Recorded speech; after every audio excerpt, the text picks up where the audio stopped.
Қайырлы күн достар. Nexia машинасы. Осының моторын жинағанбыз. Міне моторын бір көрсетіп жіберейін.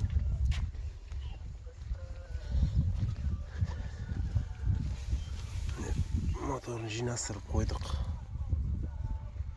Енді мынандай қызық болып тұр.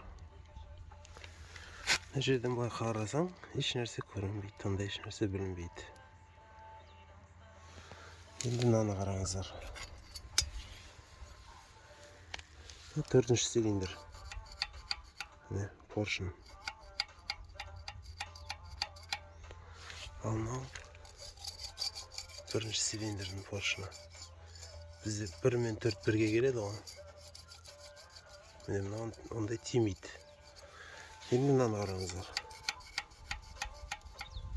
Мына 2 цилиндрдің бірінші жинаған кезде, бұрын жинаған кезде, үшінші цилиндр мен 4-ші цилиндрдің шатуын ауысқан екен. Бізде жинадық, коленвалды жондырдық.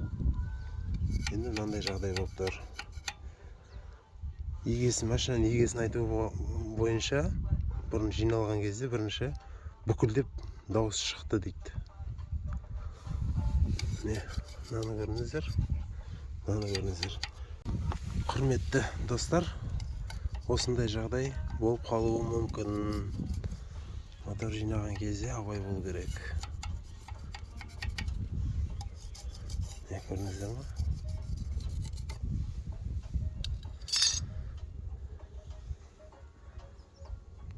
Осындай қызықты мәліметтерді көргілеріңіз келсе, YouTube каналыма тіркеліп, YouTube каналымда Нұрбренд деп жазсаңыздар, сол жақта моторға байланысты қызықты мәліметтер бар.